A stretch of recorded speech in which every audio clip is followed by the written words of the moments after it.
Hello everyone, my name is Marengo and I'm the designer of Lemon, which is a clothing brand and community based on nature, going outside, and not being defined by flaws. Have you ever wanted to start a clothing brand or make a clothing collection? Well, I'm going to tell you the 10 steps that I used to create a clothing collection called Camp Lemon. So the first step is inspiration and ideas. I've always wanted to go to Camp Half-Blood from Percy Jackson, and I've always wanted to spend a summer in Gravity Falls. So I used that as inspiration through Idlewild, California as my location for one film. The second step is sketching. This is where you figure out all the ideas that you're going to do, what sort of things are going to be in the collection, and also sketching the packaging. The final designs are the graphic design files that you make in a graphic design software that's going to be used for creating the product, and then you use that to make physical or digital mock-ups. These are basically what you want it to look like. For this example, design, and then the digital mock-up on the right of how I want it to look when it's done for the patch.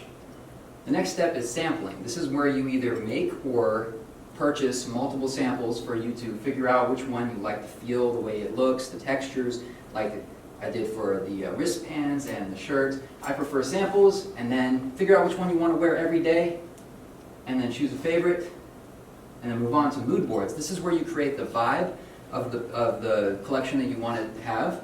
This is great for when you're doing films or photography and you want to create something to show the team that you're working with.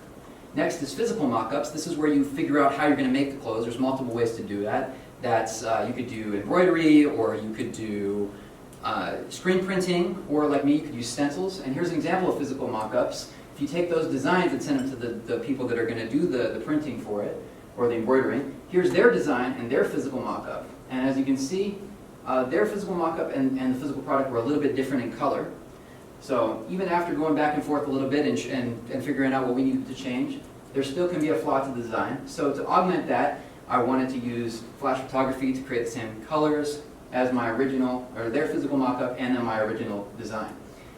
For testing, this is where you basically wear it multiple times, wash it multiple times, see how it looks in person, how it looks on camera, how it looks in film, and then also you're going to see what things you need to change in the process. So for instance, the fabric paint that I was using faded a little bit in the first wash, and so what I had to do is make sure that I put enough fabric paint so that it would wash just the right amount, because I think it actually makes it a little bit better because it looks more like a camp tee. Next is manufacturing. Even if you're one person like me making it by yourself, it's still a process, and this is when the sketches come to life. My process is I take a piece of cardboard, I put the shirt over it so that when I use the paint that it doesn't go through to the back of the shirt. And then I take a stencil, put it on there, and with stencils you can't have a hole within a hole. You have to have bridges like they use for the things they do on road painting. And once you have the stencil, you put the cardboard, then you spray it, take it back off, fill in the gaps, except for the gaps in the O on the lemon, because that is intentionally flawed.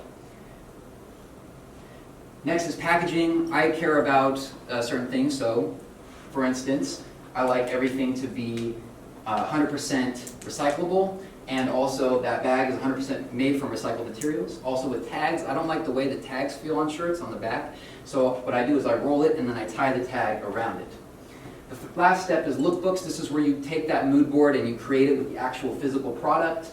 You want it to emphasize certain things. It could be photos, videos, multiple videos, a collage. For me, I'm focusing on the ways that light hits the product. I'm focusing on the juxtaposition to nature, and I'm focusing on an invitation, unboxing an invitation to a camp. I also create a video lookbook which shows what it's like on people and what sort of things that they might be doing while they're wearing it. Creating this collection, I learned a lot of things.